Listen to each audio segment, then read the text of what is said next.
Halo, apa kabar? Semoga selalu dalam keadaan sehat walafiat, tetap semangat. Nah, ini saya kaget-kaget ini. Saya lihat Bung Rocky make kopiah. Saya pikir tadi habis ada walimahan atau Bung Rocky yang mengadakan walimahan. Ternyata bukan.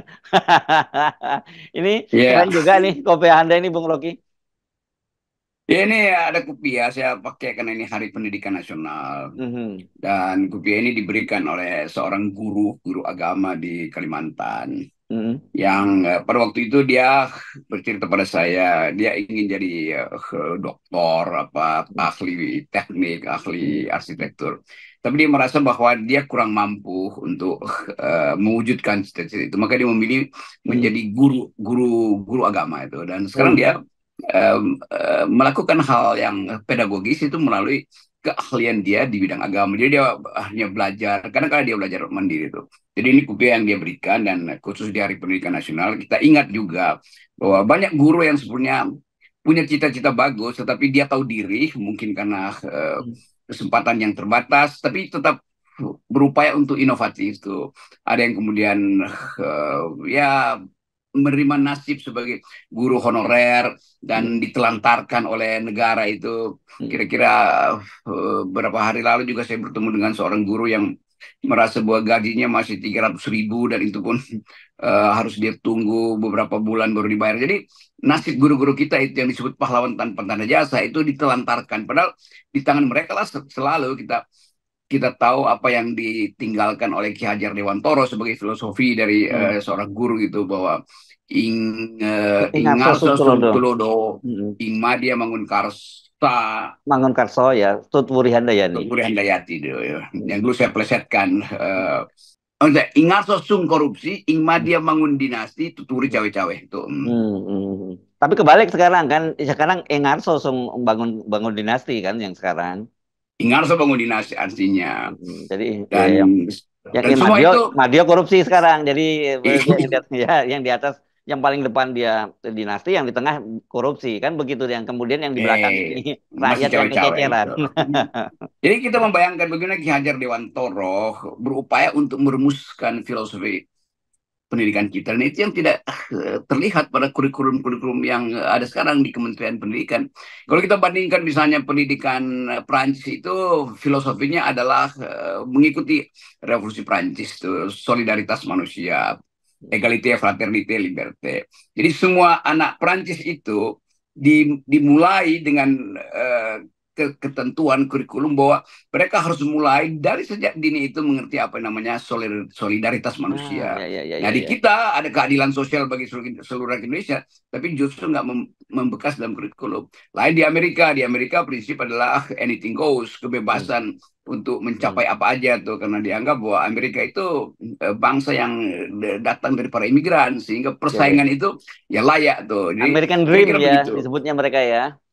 Yes. Hmm. Nah kita ini ada kampus merdeka, belajar merdeka, tapi guru tidak merdeka dari Hmm. tekanan ekonomi, guru tidak merdeka dari perintah-perintah politik, guru tidak merdeka untuk mengucapkan kritik mereka sendiri. Itu masalah kita di Indonesia. Ya, ya, ya. Tapi tetap kita ucapkan selamat Hari Guru.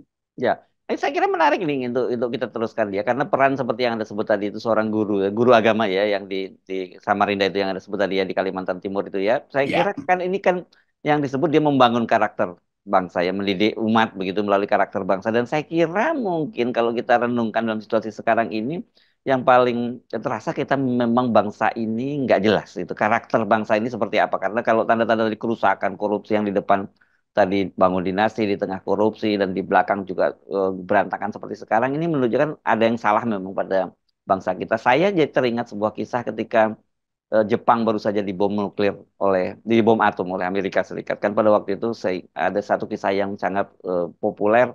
Kaisarnya kemudian bertanya berapa banyak guru yang tersisa. Itu kan pada waktu itu, dan kemudian ini memang betul-betul pendekatan yang tepat, dan kita lihat seperti bagaimana melalui sekarang bangsa Jepang itu dimulai juga dari restorasi Meiji, sekarang luar biasa kan Bung Rocky, tanpa meninggalkan jati dirinya sebagai bangsa Jepang. itu pentingnya kita lihat bagaimana seorang kaisar itu ketika Hiroshima Nagasaki udah luluh lantak dan dia tahu bahwa Jepang udah selesai, tidak mungkin lagi bangkit. Tapi dia dia ingat bahwa ada berapa guru yang masih tersisa dan dia bisa Hmm. bangkitkan kembali Jepang Ya. dalam 20 tahun. Hmm. Jepang itu udah setara kembali dengan bahkan melampaui sebelum Perang Dunia Kedua. Itu adalah fungsi dari kepemimpinan, leadership dari Kaisar Hirohito waktu itu, membuat guru-guru itu bergairah untuk membangun kembali Jepang itu yang hancur karena Perang Dunia Kedua. Dan kita tahu hal yang sama juga terjadi di Indonesia ketika Pak Jokowi bertanya pada stafnya itu ada berapa banyak lagi guru yang tersisa demonstrasi di depan istana pada waktu itu. Kan pada waktu itu guru-guru Ya. honorer dan bahkan guru-guru negeri minta untuk perbaikan nasib hidup mereka kan. Lalu demo di depan istana. Lalu Jokowi tanya pada stafnya itu, ada berapa guru yang tersisa? Oh, masih masih banyak mereka Pak di situ. Kalau begitu mari kita kabur ke Kalimantan kan. Kita ingat pada waktu itu Jokowi benar-benar kabur nggak mau ketemu Iya, guru kan. Dia iya, pergi ngurus apa tuh kandang bebek di Kalimantan. Nah itu beda antara Kaisar Hirohito dan Kaisar Mukidi. Nah, itu soalnya itu. iya, iya, Jadi kita balik lagi pada isu utama kita hari ini adalah mengucapkan perintah konstitusi cerdaskan kehidupan bangsa. Yang terjadi bukan kehidupan bangsa yang jadi cerdas, tetapi kebodohan bangsa yang bertumbuh itu di era Jokowi, yang sering kita ingatkan bahwa IQ nasional kita tinggal 78 dibandingkan dengan negara tetangga yang rata-rata di atas 100 itu. Jadi IQ kita merosot justru di era ketika diperintahkan oleh konstitusi supaya Jokowi itu mencerdaskan kehidupan bangsa. Artinya apa? Artinya trade off antara pembangunan karakter dan pembangunan intelek itu tidak sejajar dengan pembangunan infrastruktur. ya, Jokowi memilih betul, memperpanjang jalan tol dan memperpendek jalan pikiran, itu dasarnya begitu. Nah ya. soal Nadiem juga itu kan yang merdeka tapi tidak ada karakter gitu kan. Mm-mm. Kita lihat atau kita dengar beberapa waktu yang lalu Nadiem bahkan menghapuskan kurikulum kepramukaan tuh. Pramukaan Padahal betul. sebetulnya pramuka itu latihan dasar kepemimpinan ada di situ. Mm. Membuat tali temali sehingga mampu untuk berorganisasi supaya nggak jatuh. Mm. Kalau lagi manjat pohon, jatuh di jaring yang dijahit bersama tuh. Mm. Demikian juga mental menyelamatkan orang itu Mm. disiplin. Jadi itu mengherankan bahwa Nadiem itu membatalkan kurikulum kepramukaan yang sebetulnya kurikulum dunia. Sejak siapa namanya itu Baden Powell mengajarkan Mm. kita tentang kepramukaan kan, Mm. Scoutis, jadi scout, Ya, ya. jadi pemandu. Mm. Nah kita berpikir sekarang nanti karakter bangsa yang kita sebut solidaritas dibangun di mana kalau Ya, ya. kurikulum dasar itu ke permukaan tidak diajarkan Mm. soal cinta bangsa segala macam. Jadi betul-betul kacau cara berpikir Rajib ini dalam soal pendidikan. Ya, nah itu saya kira ini penting ya kita untuk merenungkan di hari-hari semacam ini bahwa seorang pemimpin itu harus punya visi, ya, Bung Rocky Yes. dan visi itu penting, bukan nggak bisa seperti yang selalu disampaikan oleh Pak Jokowi. Yang penting kerja kerja kerja. Ya kalau kerja kerja itu hasil dari sebuah visi bangsa, visi seorang pemimpin seperti apa sih, kemudian implementasinya seperti apa dan bagaimana kita mencapai visi itu melalui. Nah itu baru saya kira mungkin diturunkan kerja itu. Saya kira bagian yang paling akhir sendiri ya, Bung Rocky dan sekali lagi soal karakter bangsa, itu yang saya kira memang orang sekarang jadi mulai menganggap bahwa seolah-olah apa sih pentingnya kita bicara soal karakter bangsa itu. Padahal negara-negara yang maju seperti orang mungkin nggak melihat Jepang tuh contoh nyata tetap mempertahankan tradisinya. Tapi seperti Anda sebut tadi, Amerika tentu pendekatannya berbeda karena dia menyebutnya sebagai American Dream gitu ya. Jadi orang Ya, boleh American mencapai apa. Dream. Tapi itu ada ininya visinya itu bahwa visinya apa? Oh, orang di sini oh, lu boleh membangun mimpi lu apa aja di Amerika. Nah, jadi itu terimplementasi dalam pendidikannya dia. Di Jepang juga seperti itu. Kemudian di negara-negara Eropa juga, saya kira juga punya tradisi yang cukup kuat sehingga kemudian bangsa itu jadi. Nah, sementara kita mulai khawatir tentang bagaimana perkembangan bangsa ini ke depan. Ya, di kita ada juga namanya Indonesian Dream itu. Mhm. Ya Apa itu. itu? Itu banyak politisi yang berebut jadi dokter itu karena itu mulai menyewa mahasiswa Ya, ya, tingkat ya, satu ya. Nah, untuk itu dia. bikin disertasi, Betul, untuk betul, bikin betul, tesis betul. segala macam. Ya, ya, ya, ya. Padahal sebetulnya di Amerika nggak ada orang jadi dokter hanya untuk jadi Hmm. politisi, karena cukup ilmu kebijakan publik, terutama ilmu hukum tuh kan. Begitu banyak anggota parlemen atau senator-senator di Amerika yang memang tidak memerlukan kualifikasi dokter, dan dokter itu buat ngajar di universitas. Ya, ya, Di ya. kita lihat begitu begitu banyak jasa dokter itu diperjualbelikan. Tiba-tiba seseorang menjadi dokter itu buat apa? Ya Hmm. buat tambahin judul di depan Hmm. namanya supaya elektabilitasnya naik tuh. Padahal Ya, sebetulnya elektabilitas tidak naik karena dia jadi dokter, tapi karena BLT yang dia sumbang kemana-mana sebetulnya hmm. kan, dan Hmm. amplop. Jadi memang terlihat ada inflasi pendidikan di kita, inflasi cara berpikir, inflasi cara memahami problem secara utuh tuh. Hmm. Dan itu terjadi justru ketika Jokowi menganggap bahwa kerja kerja kerja, nggak usah berpikir berpikir berpikir tuh. Hmm. Nah itu yang terjadi sekarang sehingga kita tidak mampu lagi untuk bertengkar secara konseptual tuh. Sama seperti Mahkamah Konstitusi kemarin, udah bawa data aja tuh. Anda kalah berapa buktikan, nggak ada lagi pertengkaran tentang ide kenapa diperlukan pemilu yang jujur dan bersih Ya. kan. Nah Hmm. itu sebetulnya juga masuk di dalam kepala-kepala hakim merasa bahwa ini kan cuma pembuktian kuantitatif. Loh Hmm. negeri ini didirikan dengan kualitas-kualitas pikiran, Hmm. dan keadilan sosial itu bukan kuantitatif, kemanusiaan yang adil dan beradab itu bukan kuantitatif. Hmm. Jadi bayangkan seluruh sektor masyarakat kita itu akhirnya menjadi tempat kita bertengkar soal data, itu bukan lagi soal ide, soal nilai, apalagi soal moral. Ya, ya. Nah, ini pasti akan banyak yang eh, mulai sebel lagi terhadap Anda, terhadap saya gitu. Kok semua upaya yang dilakukan Pak Jokowi salah gitu tentang konsep pentingnya bahwa ada visi sebuah seorang pemimpin itu ya, Bung Rocky. Dan kita mau tunjukkan satu saja ya, Bung Rocky sekarang ini yang sedang ramai efek dari kerja-kerja kerja tanpa mikir-mikir-mikir yang seperti Anda sebutkan tadi itu.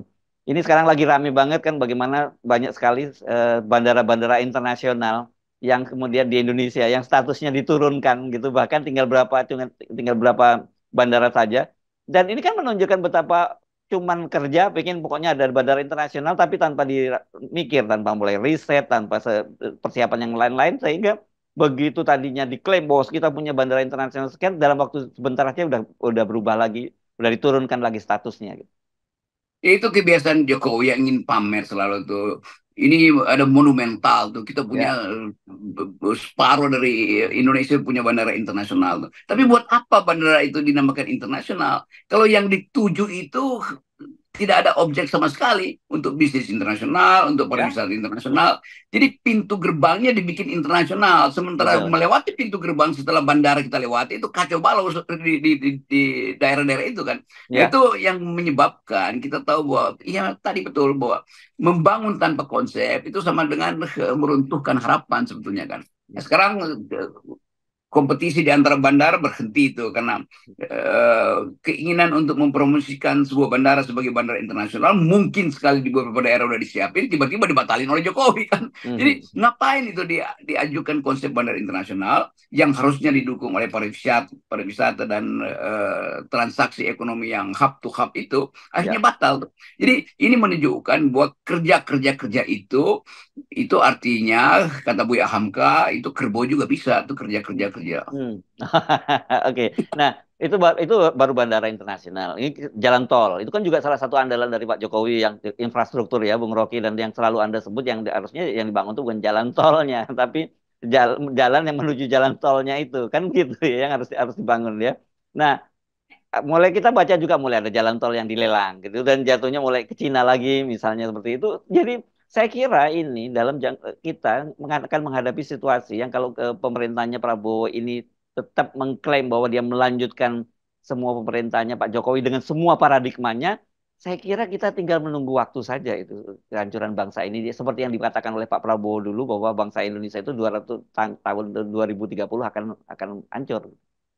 Iya, saya baca dulu saya dikirimin buku oleh Pak Prabowo itu Hmm. Paradoks Indonesia itu. Ya, paradoks Indonesia betul. Iya, di situ justru kritik terhadap Jokowi itu kan Betul. 2019 Hmm. eh, persaingan antara Prabowo dan Jokowi itu justru Hmm. kritik Prabowo itu sangat tajam, sangat Ya. paradigmatik. Bahwa ada paradoks Indonesia dalam segala Hmm. hal tuh. Dari soal ekonomi, soal infrastruktur segala macam. Pak Prabowo memberi kritik dan dibukukan paradoks Indonesia itu. Nah Nah, sekarang dia bilang bahwa dia sudah dipersiapkan sejak lama oleh Jokowi. Jadi kita percaya mana sebetulnya? hmm. Kalau dipersiapkan sejak lama, ngapain nulis paradoks Indonesia yang bentuk kritik pada Jokowi? Hmm. Jadi kita selalu mau lihat tuh konsistensi seorang guru, termasuk Pak Prabowo yang akan menjadi guru Republik ini dalam semua hal. Ternyata tidak konsisten.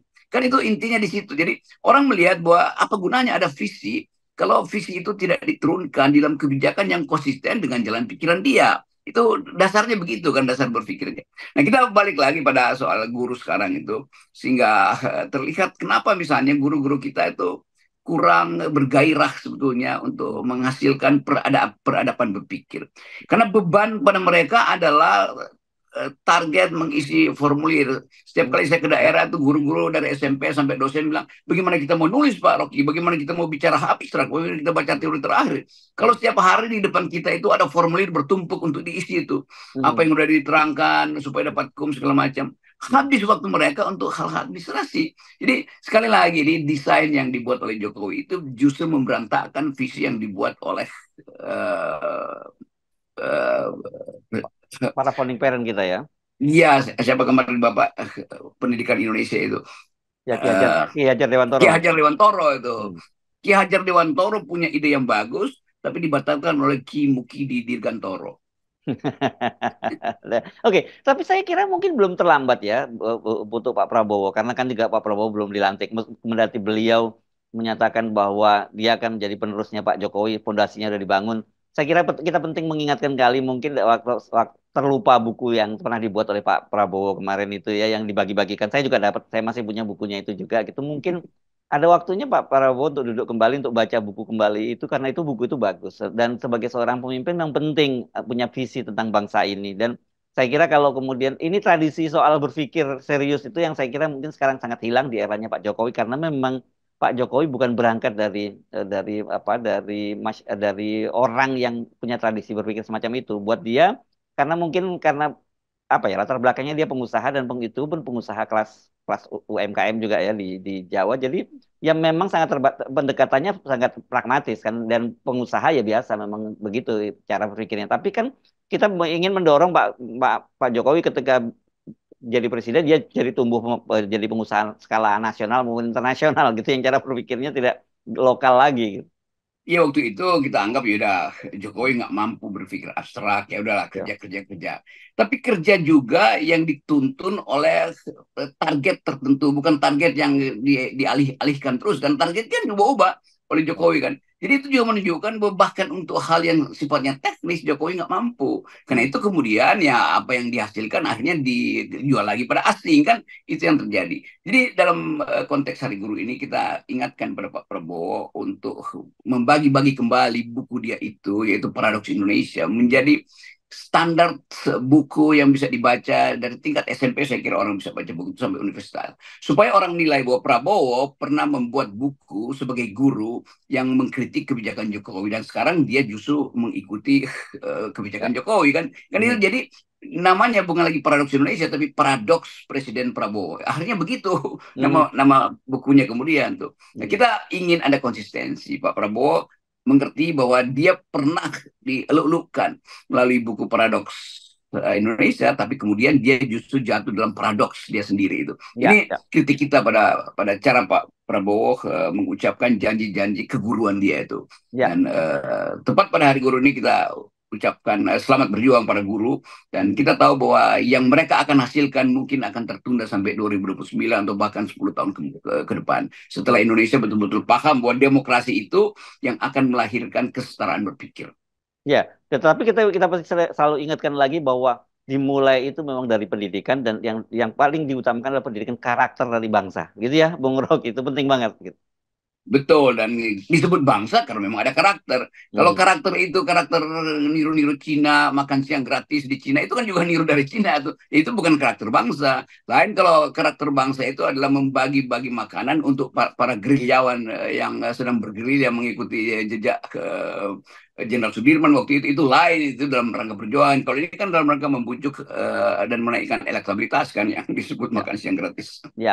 Nah, ini pentingnya saya kira belajar juga kita dengan membaca buku, belajar dari sejarah itu membaca kitab suci juga itu penting. Saya tidak tahu kalau dalam dalam agama lain, tapi di Islam itu ada di dalam Al-Qur'an itu ada satu surat Bung Rocky itu luar biasa, surat Saba namanya. Itu itu cerita itu sejarah tentang sebuah kaum gitu. Di Saba itu kalau nggak salah di mana ya kawasannya mungkin di Yaman sekarang itu yang dulu kaya raya Ya, luar biasa dan dia punya bendungan emas tuh Bung Rocky. Ya bendungannya saja emas. Tetapi karena bangsa itu korup Jadi emasnya itu dikuliti dan kemudian terjadi banjir bandang dan bangsa itu hancur dan kemudian yang tumbuh hanya makanan yang pahit dan berduri. Itu di dalam Al-Quran di semacam itu dan kita jangan sampai kita menuju seperti itu. Yang dibayangkan Pak Prabowo dulu kan kira-kira seperti itu juga bahwa kita akan berantakan bangsa ini kita tenggelam bangsa ini nanti kalau terus seperti ini. Makanya kemudian beliau mengajukan buku lewat pemikiran lewat paradok Indonesia itu. Ya betul, semua kitab suci di dalamnya isi utamanya adalah pembentukan karakter manusia itu Yes. supaya bisa mengcopy paste sebetulnya apa yang diwahyukan dari langit gitu kan. Ya. Walaupun tidak mungkin sempurna manusia mencapai apa yang pernah diwahyukan, tetapi itulah pentingnya pendidikan tuh. Pedagogi itu juga dekat dengan teologi sebetulnya itu Ya, ya. nasihat-nasihat Hmm. teologi selalu menjadi sumber dari pedagogi kan. Ya. Tetapi sekali lagi ini soal kemampuan pemimpin untuk melihat apa problem bangsa ini nih. Jadi kita bukan cuma butuh ditambal jalan-jalan itu, tapi kita butuh ditambal pikiran kita supaya Hmm. mampu bahkan membaca literatur dunia atau membaca Ya. kitab-kitab suci yang didalilkan dengan kemampuan sinopsis moral yang sangat tinggi dari para nabi kan. Jadi Ya. kelihatannya itu yang lalai di depan kita karena tadi filosofi Pak Jokowi adalah kerja kerja kerja. Lalu Ya. filosofi Pak Prabowo apa nanti? Ya sama juga kerja kerja Hmm. kerja kan Hmm. Hmm. dipersiapkan untuk hal yang sama. Ya, ya, ya. Oke, saya kira selamat hari Hari Pendidikan Nasional ya, tempatnya ya Bung Rocky ya hari ini ya. Ya Hari Pendidikan Nasional. Yes, dan selamat juga untuk para para guru dan kemarin kita juga baru memperingati Hari Buruh dan yang kita lihat itu ya nasib buruh dan guru itu sama-sama nelangsanya lah di Indonesia ini. Iya, itu pentingnya kita ingatkan bahwa buruh dan guru itu dua sokok guru, dua tiang utama. Yang buruh itu untuk memperjuangkan keadilan, guru itu untuk memperjuangkan kecerdasan. Jadi seharusnya ada komposisi baru di mana guru dan buruh itu menagih pada Prabowo apa yang pernah dia janjikan di dalam buku Paradoks Indonesia itu. Yes, oke, baik. Makasih, Bung Rocky. Kita nolkan Salam semua. akal sehat buat pendidikan Indonesia.